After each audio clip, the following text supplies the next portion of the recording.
How's it going, Miles? Oh, not bad at all. Thank you. How are you? Yeah, great.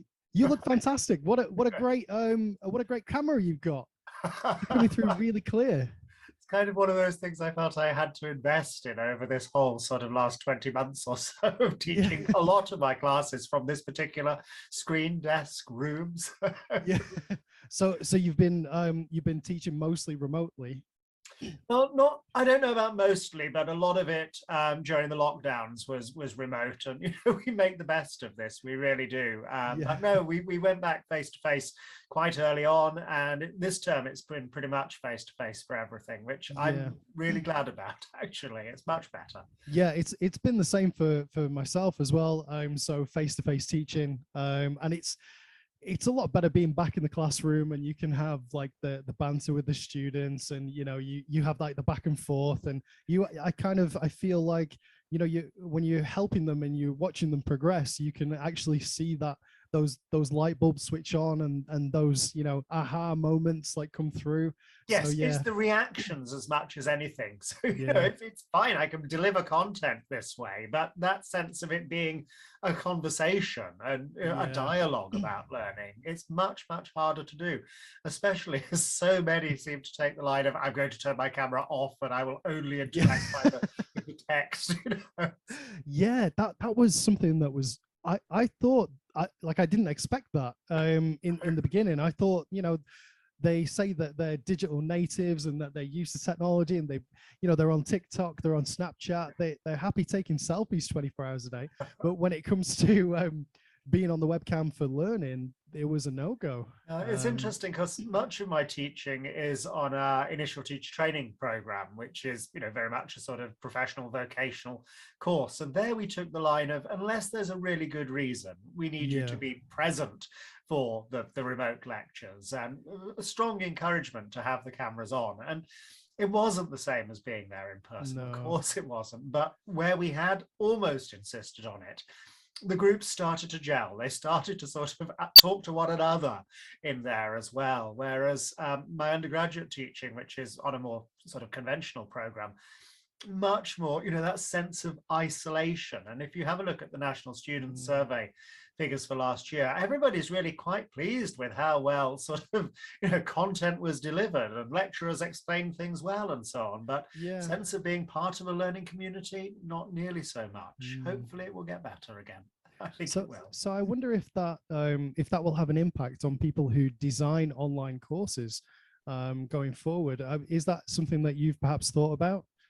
I mean, if we take this back to the early, I don't know about the early days, but when I first got involved in online learning, a lot of the received wisdom then was, if it's going to be an online course, there has to be this sort of sense of social presence. So, in an entirely online mode of delivery, you've got to have the sort of icebreaker questions and the sort of hanging out and chatting to one another type forum spaces. The sort of breakout rooms where they could go and even talk about how the course is going. I find a lot of those spaces exist in open university courses. And they pioneered this, of course. Yeah. And on Future Learn as well. There's a lot of interaction at the bottom of every topic. It's nice how Future Learn have really prioritized that sort of sense of there being a learning community of social engagement. And I think, my own reflection on the sort of lockdown experience for the last academic year was where they already had their WhatsApp group. Things worked very well, and there was that sort of place to go and moan about Miles's lectures or whatever. Whereas if it is all just, sit at your screen and listen to these videos, or, just watch me lecturing to a screen rather than, to a room, that's not nearly the same. No. And I was looking at your background, which is immense, by the way. Like, you couldn't tattoo that on I was gonna say, you couldn't tattoo that on a giant, like the list of accomplishments that you've got. So one of them I noticed was that you're a pioneer with Moodle, which is a VLE, a virtual learning environment, that I'm sure every single college student, including my own, use. every single I day. don't know. I think that the smart money FEHE is moving over to, is it Canvas now? Yeah, Which is yeah. basically just Moodle with a subscription, is my understanding of it. I may be much maligning them, but yeah, I think, I mean, we still use Moodle at Yeah. Roehampton, and I was using this, sort of 2003, something like this, which seems a very long time ago now. I have a look at the calendar at the top I right. remember using it in 2003. I was doing an access to HE course at that time. So yeah, I was using it there at Blackpool and the Far College. And then ever since then, when I was doing my undergraduate degree, I used it. But then when I went to Edge Hill University to do my master's degree in computing, they had Blackboard, which is it's almost the same sort of thing. Similar. Yeah. When I started at Roehampton, I think we had WebCT and Blackboard, but they moved over to Moodle very quickly after I joined, which I was very pleased about. So what was your part in that, in the inception or the creation? Okay, so I was doing an MBA at the time and was deputy head of a primary school down here in Surrey, and was interested, what could I write about? And thought there's something around managing information or managing knowledge, and developing or making use of something like SIMS as a management information system. Pardon me. It's not going to be particularly exciting, is it? And then I went to this talk, which it was a Vector thing, which was the government agency we had to encourage much more use of technology in school. Really, really good people. And, there was this sort of throwaway thing there. And there are schools in America which are delivering all of their content online, or putting all of their content. And I thought, yeah, how would we go about doing that? And so I'd already been playing around with the school website and done that in my previous job. And so had some sort of, back end skills of just downloading web frameworks, PHP. Everybody remember PHP? Yeah. And setting things up. And that went well. And so I had the skills already, and then just played with setting a Moodle up for some of the classes I was teaching. And so we got to this point of, this is with 9, 10, 11-year-olds, primary age kids, of setting a daily maths homework online. And it was I think it was such a success for a couple of years. They really started to engage with the homework. It was the first time in my teaching career when I'd had pupils who were willing to do the corrections, as we used to call it at the time, and learn from their mistakes, which is a really important part of maths education. That's because we'd moved it online. The questions were there. They'd got it wrong. They could have another go at it. And, I wasn't particularly interested in this as summative assessment. This was an opportunity for the learning to take place. And, because I was doing this as part of my master's, I'd read the books on this, and this idea of social presence, obviously they knew one another, but I set up the forums alongside the daily maths homework. And that was such a powerful thing, because you had pupils going in there and helping one another with their homework. Okay, back in 2003, they were already doing that with MSN Messenger. Some of your viewers may remember MSN Messenger. I don't know, a long time ago.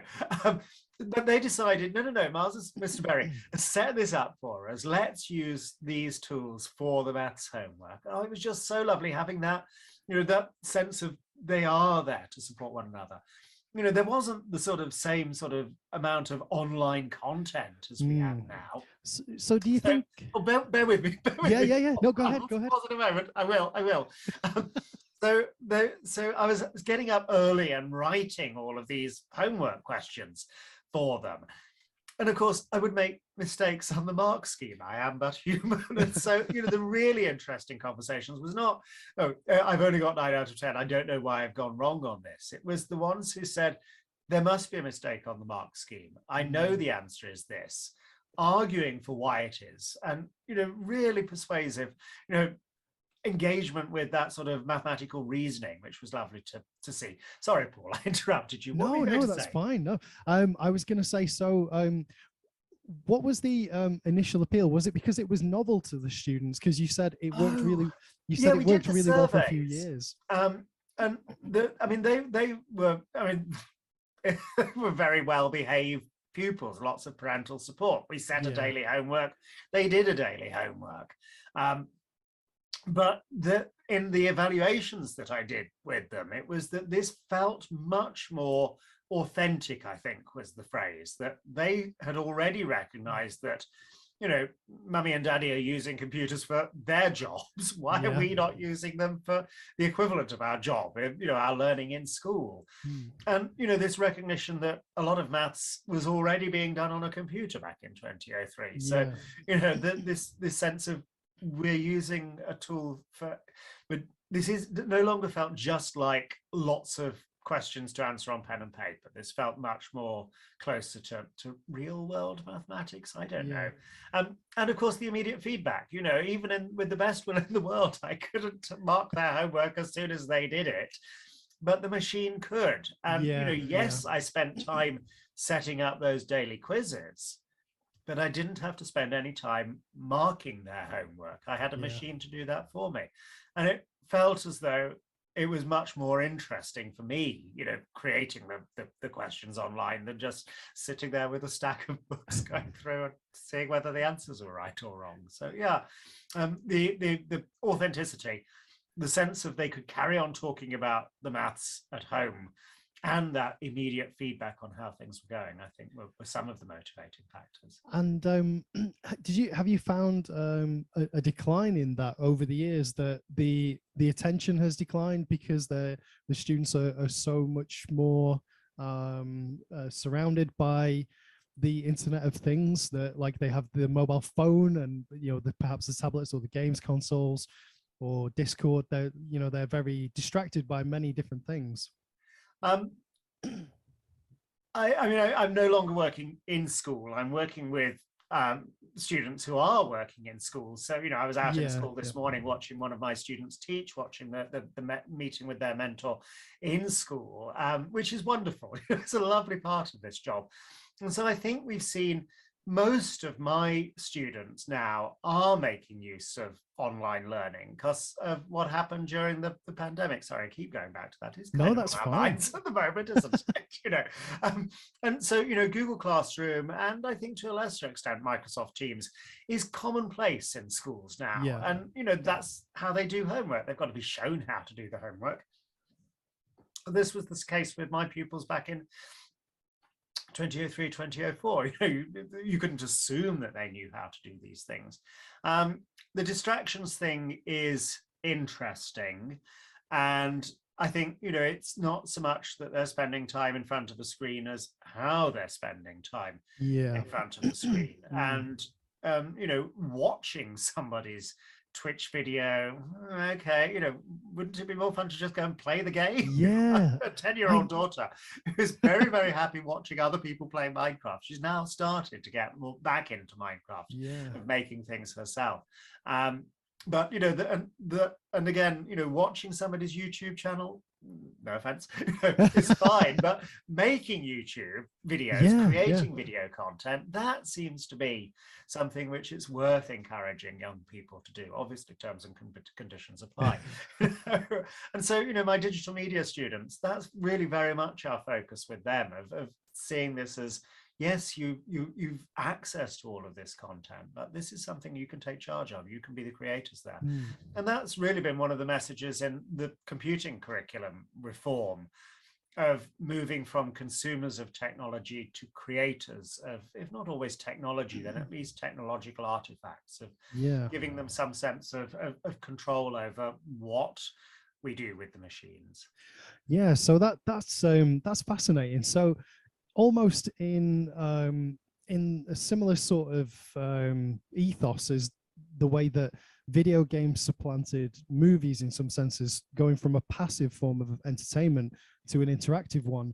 Now you have the internet being almost going full circle, isn't it? Because it was going from something that was very utilitarian and used as a tool, to enabling people to be a bit more passive, consume all of their entertainment from online, to now becoming creators of entertainment for other people. To be fair, right at the start, Tim Berners-Lee's idea of the web browser was it was also an editor. That you have the page there, click the switch and then improve the content. Wikipedia does this very, very well. Yeah. So, you know, there is a sense in which, as you say, we're returning to an earlier vision of what the web is for. But it's no longer quite so much under our control now as under the control of the megacorps, perhaps. Yeah, so that was going to be my next question. Okay. Do you have any concerns about privacy for the next generation, for the upcoming people who use the internet, and the way that the internet has almost been, I don't want to, you know, hijacked in a way by the corporations to use it more as a selling platform rather than an independent place where people can express their views and ideas and creativity? It's interesting. I feel there's a price that we pay for not paying a price, really. And that kind of, you know, if you're not buying the thing, then you are the thing that's being sold to others. And I have a lot of sympathy with that position. And, you know, I've got a Facebook thing and I've used Twitter and a number of other social media platforms. But I'm kind of making that choice. I am making that choice for myself. Yeah. Do I read through the 37 pages of terms and conditions? Not always, but, you know, I'm a grown-up. I weigh the pros and the cons of this. You go to Facebook because that's where your friends are. That is the place where other people are hanging out. Sorry, I'm of a generation who still use Facebook. Forgive me. Sorry, Miles. What? Sorry. I don't know if you could hear that, but I had my window open, but there was somebody with incredibly loud music out there, and I didn't want you to suffer whatever that was, what they were playing. Oh,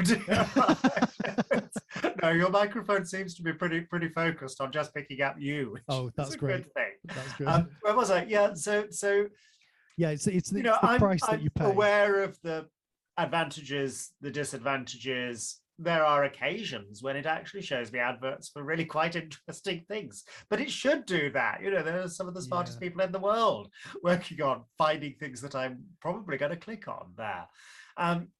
This ought to be part of everybody's education. Yeah. Being aware of, you know, making sure that young people are choosing for themselves, are able to consider the advantages, the disadvantages of these things, that yes, they could do the whole thing, you know, on a Raspberry Pi, set up their own website, you know, share all of their enthusiasms and passions with the world and own all of that data. Or they could go to a platform which makes that so much easier. But if you do that, then, you know, they are providing this as a service to you for free, but they're still making money out of that. You know, your original email was around this sort of digital literacy, information technology, computer science thing. And I think one of the really nice ways of illustrating this is the question, how does Google work?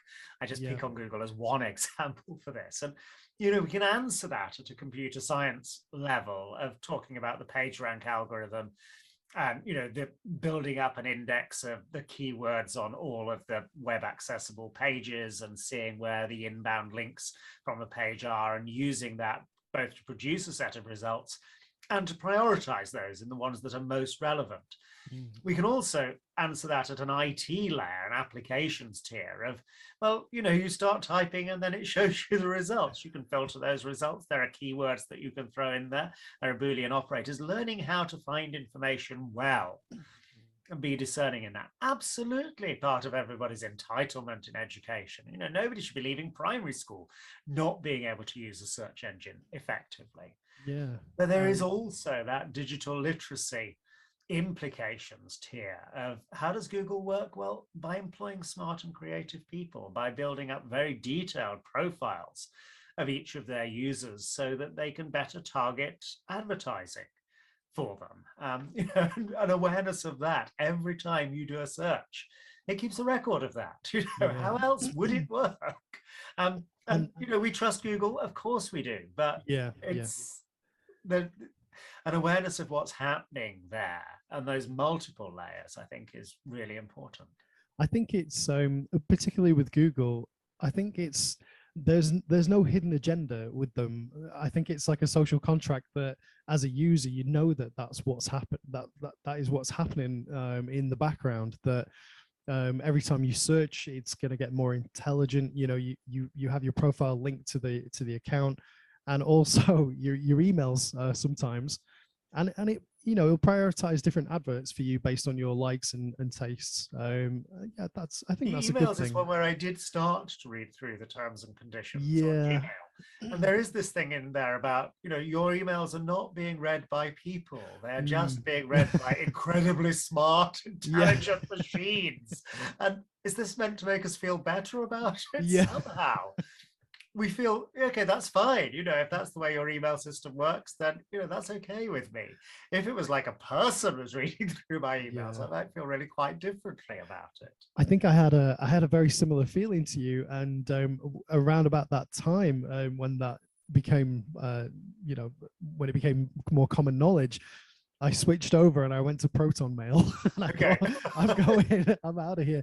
And I was. How was that for you, Paul? Well, I was initially worried about the switch, but all I did, I set up forwarding from my Gmail account to the Proton, and then I just went through as they came through. I went through the process of changing the email address, you know, updating the email address. So it took about a year to get through it.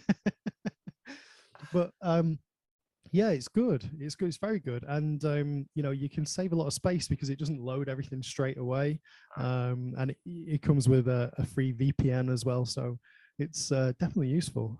Yes, yes. In school, you know, pupils are meant to learn about how email systems work, and it's still very much in the sort of POP3 or IMAP type mode of there are protocols which fetch email across the internet.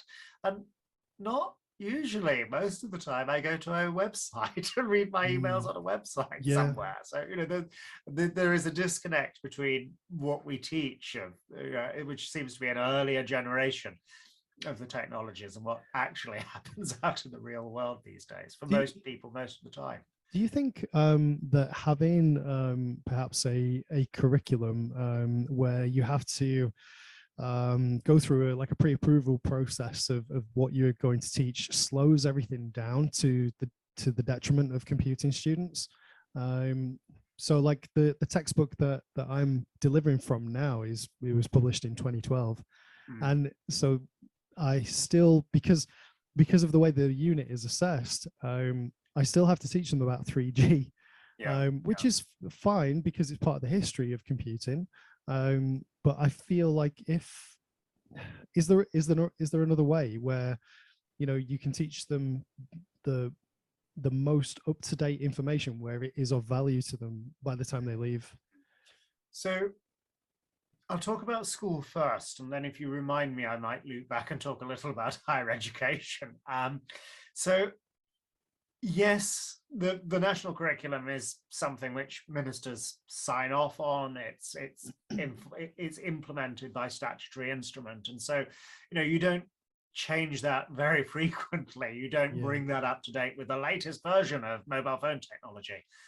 But I think we phrased it in a sufficiently open way that it doesn't sort of put things, you know, it doesn't set things in amber. It's able to, what teachers teach within this framework can continue to evolve. So we focused, I think, on the unchanging principles of computer science. At least that's what we tried to do. And within that sort of, or building on top of that foundation, then there's lots of different technologies that teachers can draw in as illustrations of what these ideas mean in practice, I guess. And I think that was quite deliberate in our mind, that we knew that the technology would continue to evolve. And so what's the best thing you can do? Well, giving them a sound grounding in the things that don't keep changing. That, you know, there are efficient algorithms and there are inefficient algorithms. It doesn't matter whether that's a thing for email or sorting search results or putting numbers into order. This understanding that there are some better ways of solving a problem than other ways is the level at which we tried to specify the curriculum. It's different when it comes to the exams, though, or assessment. And I think, you know, you hinted exactly at that, because it's going to be on the assessment.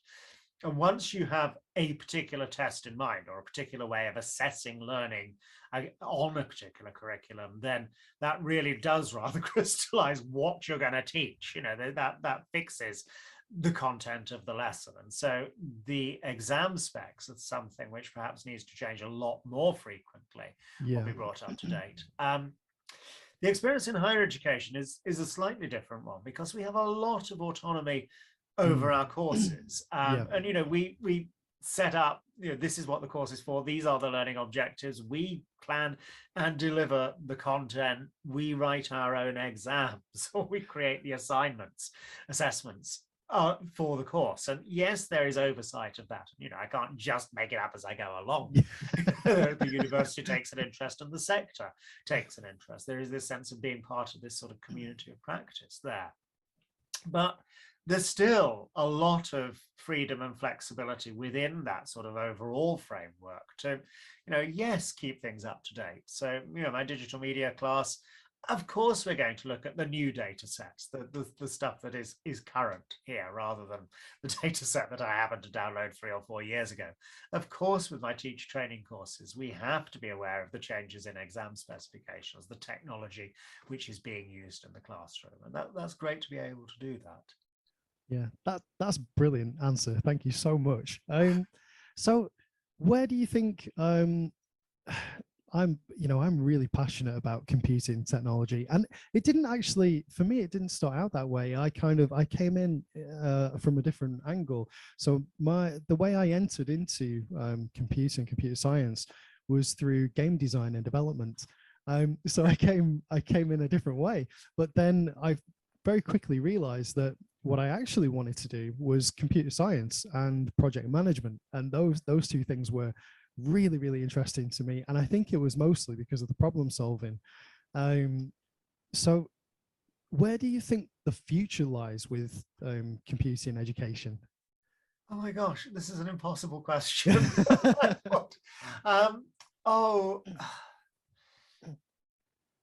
I think we've made a fairly persuasive case that this should be part of every child's educational entitlement. This is so important that everybody ought to learn a little about this whilst they're still at school. This isn't about a vocational training for the software industry. The software industry can look after its own. You know, give me a sufficiently bright graduate and I can put them through a relatively quick boot camp process in which they learn how to code as well as whatever it was they studied on their degree. But this isn't about that.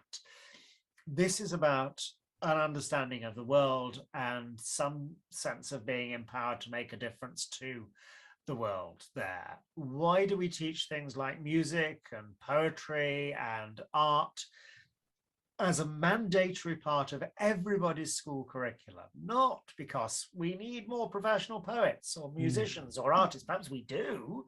Perhaps the country would be a better place with more of those skills. But it isn't about vocational training. You could say we need more HGV drivers. So let's put HGV driving on the school curriculum. Yeah.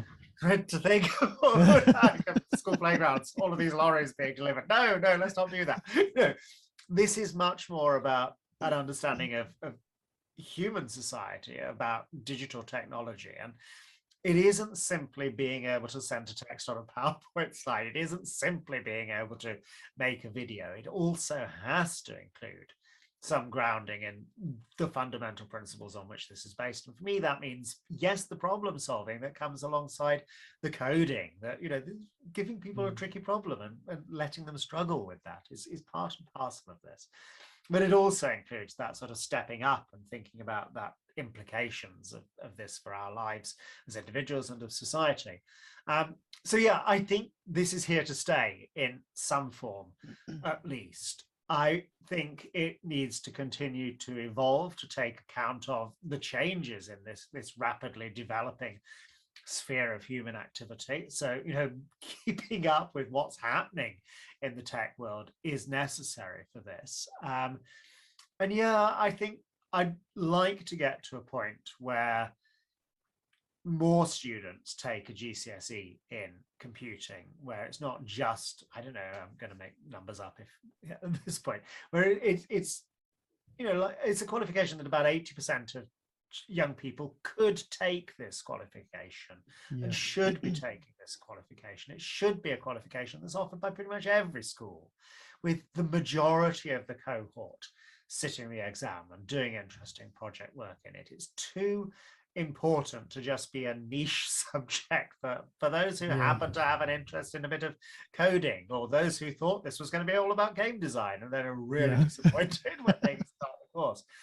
And again, when we look at the A level in computer science, I'd love to get to the position where that's on a similar footing to an A level in mathematics, that if you're going to do engineering or the sciences or large bits of social science at university, A-level maths, it may not be a requirement, but it's certainly jolly useful because they're numerate disciplines. These days, these are also computational disciplines. Yes, it helps to have a background in the mathematics, but you're generally not doing the calculations by hand or even on a lovely graphing calculator. You're generally writing code to work with the data or work with the model or whatever, depending on the discipline. And so getting to the point where A-level computing is seen as, in the old days, they called it a facilitating subject, is seen as something which helps you with the study of these things when you get to university. If you look at what happens over in the States, huge enrollment like CS10 or CS50 or CS101, they seem to have different numbers at different universities. That sort of introductory computer science for non-specialist course. Our higher education system works really quite differently. So does our A-level system. Doing this at A-level provides a really good foundation for any programming, which a student will then do when they get to university. It always amazes me how many of my students and students in general don't realize how much mathematics is involved in computer science and computing. And I say, guys, mathematics is the foundation that all computing is built upon. Like, without maths, there is no computing. I've been thinking about this a lot recently, and I think it's actually that it's a very similar approach to solving problems in both disciplines. The difference, I think, is what we reduce mathematics to at school, where it is really just practicing lots of algorithms by hand for more and more complicated things. We start with adding things up, and we get to multiplying numbers and then fractions and then solving equations and so on. But much of the time we're doing that by hand at school. When you get out to mathematics in the real world, mathematics is applied across all of those STEM disciplines and huge swathes of really quite important industries. It's a computational mathematics. And I think the synergy isn't simply that, oh, well, you'll use binary over in your computing lessons. Yes, you will, but this is much more about actually both computer science and mathematics is about understanding, it's about solving problems. It really is about finding answers to things as efficiently as you can. Did you there was a few years ago, was it a reset or reboot of the computer science in school? There was a paper that came out. So there are a couple there. So in 2012, well, it was written in 2010, 2011, there was a shutdown or reboot, if memory serves, from the Royal Society, which was looking at the state of computing education and making really quite clear proposals about how this could be reformed. One of the things they recommended was moving over from the old ICT term to a new term, computing. Of this, identifying that there are three quite different things going on there: the digital literacy, the IT, the computer science. There is a more recent report, I'm guessing 2017, Beyond the Reboot, which describes the then state of affairs as patchy and fragile. That we had just rolled up our sleeves and had a go at this. We'd made a really good start at this, but it was happening well in some schools. It wasn't happening well in other schools. That it needed sustained investment from central government to actually make a success of this. the first 4 or 5 years of implementing a computer curriculum, it basically was down to, goodwill on behalf of lots of teachers, just sharing resources, sharing their experiences. Yes, publishers have played a role in this, but there was some support from the DFE, from central government, but it needed to be done much more at scale. This is about finding a whole cohort of teachers able to teach GCSE computer science rather than just helping the ones who were already reasonably good at this. So yeah, it needed, if only we'd realized that at the time and actually put the money there right at the start, we'd be a few years further on, I think. Yeah, I think there was from what I can, or what I observed throughout that time, a lot of schools, they completely dropped ICT or IT from the timetable and replaced it with computer science. Yes, I mean this was by ministerial diktat, really. This is a speech from Michael Gove where he says we've replaced the old ICT curriculum with the new computing curriculum. The name of the subject was changed as part of that national curriculum reform. There are also issues around what happened at GCSE, because we spun up, or a GCSE in computer science was spun up.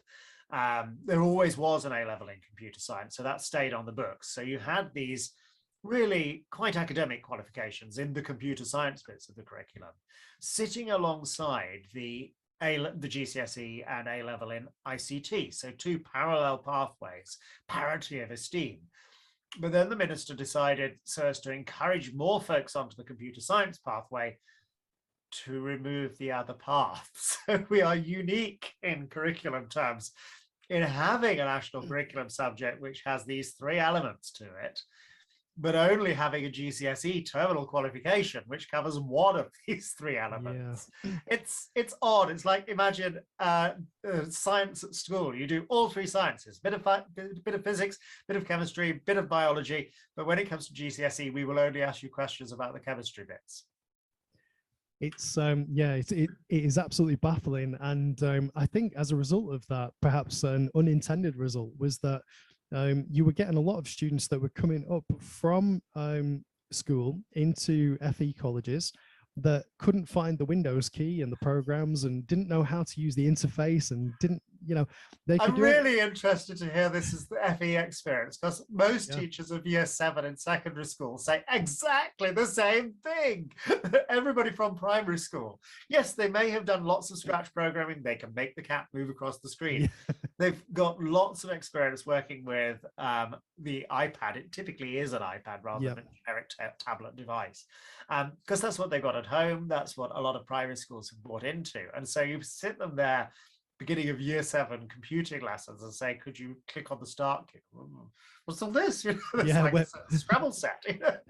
And so in first term of year 7, or first half term of year 7, computing is getting them up to speed with using a proper computer. It's really interesting that in further education it's exactly the same problem. It is exactly the same, especially if in level 1, sometimes in level 2, it depends on the grades that they received in maths and English.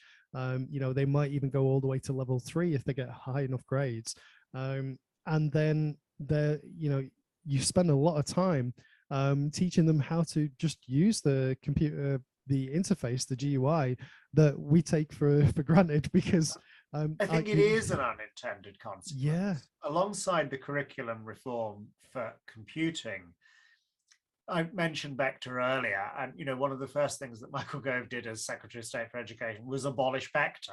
The agency that was about encouraging the use of technology in schools was just removed within less than a month of his taking office.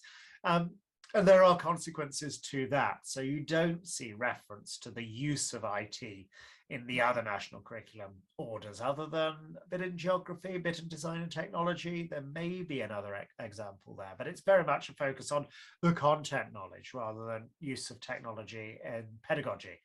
Similarly with the exam specs, it's very much okay, you can word process the report for your coursework, but the exams are still very much pencil and paper based.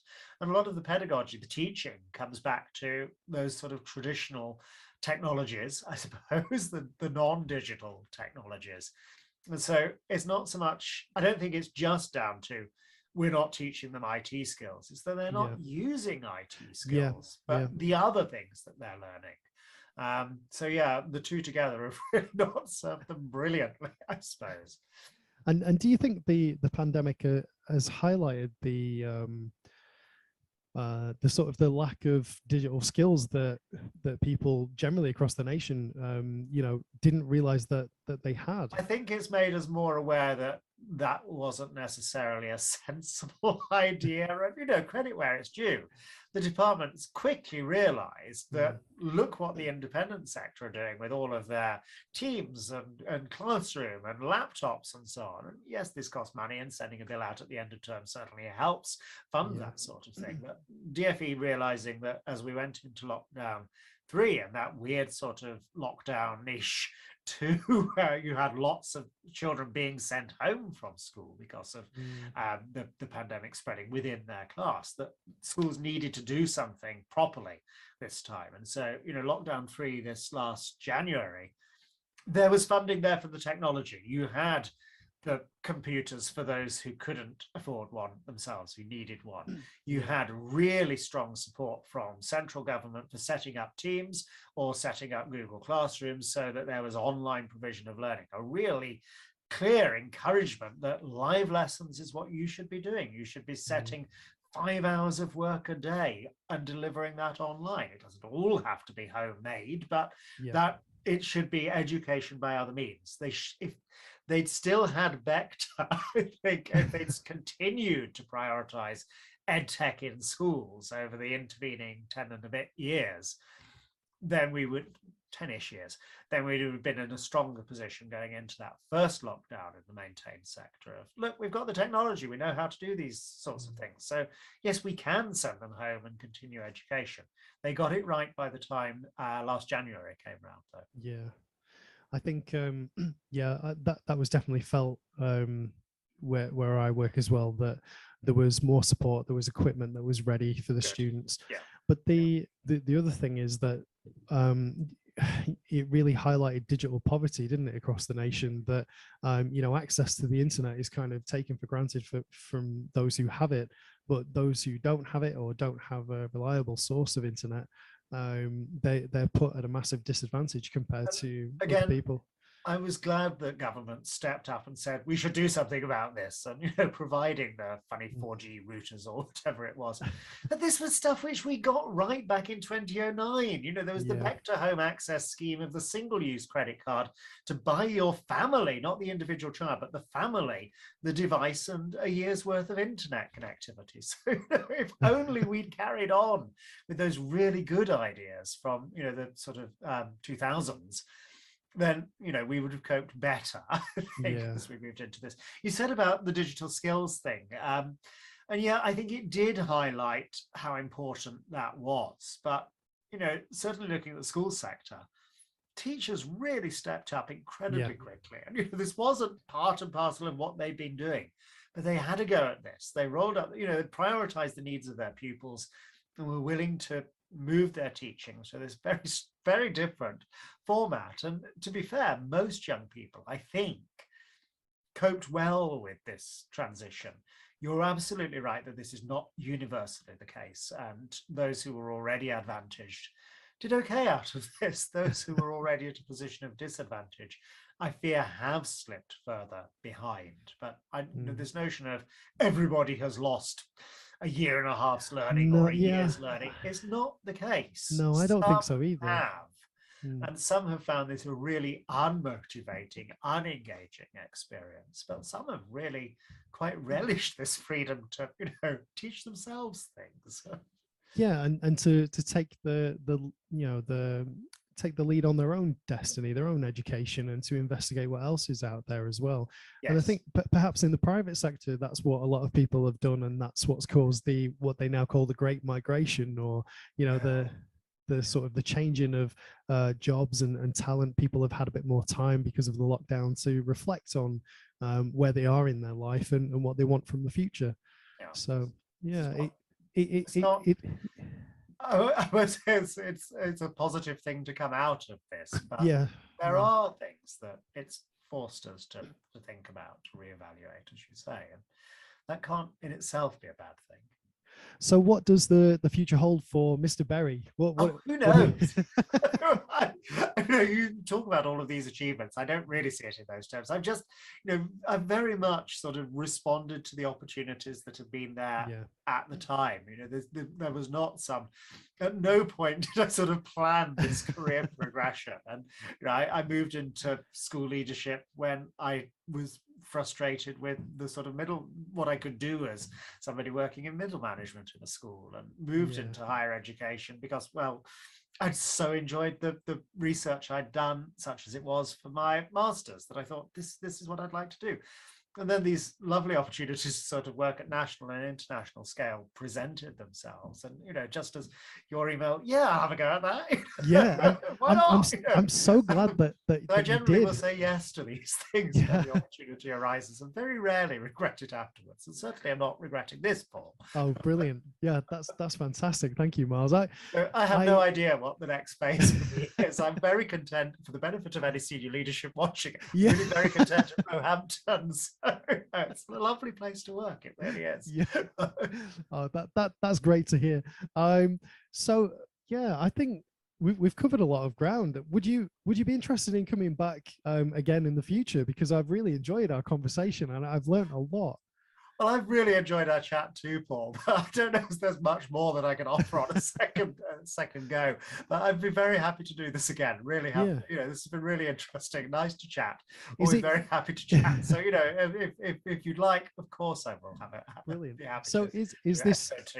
I was going to say, is this your first podcast experience, or have you been on podcasts before? Oh, I did one way back in the early days of that Moodle thing. When podcasting was a kind of novel term, when the Apple iPod was it was the first generation with the little clicky wheel. 2003. It turned out you could download like radio programs onto this. So and I was interviewed about the Moodle experience back then and what we were doing at the school I was working at. So I've done a few since then, but the video thing is, the video was never part of it back then. That was done via Skype. Some of your viewers may still remember Skype. I mean, this is the way I do it, on YouTube, with videos coming out every week, with interesting people like yourself, and I'm so grateful for your time. Thank you so much. It's been a pleasure. It really has. I didn't know what to expect because I saw your achievements. I was like, oh no, this is it's like interviewing your boss in a way. Like, because to me, you're what do you call it? Like a trailblazer, in computing education. So, I'm following you, in all of these things that you've done.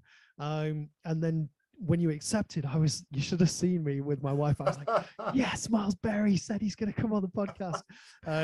So I've really been looking forward to this, and I'm so happy.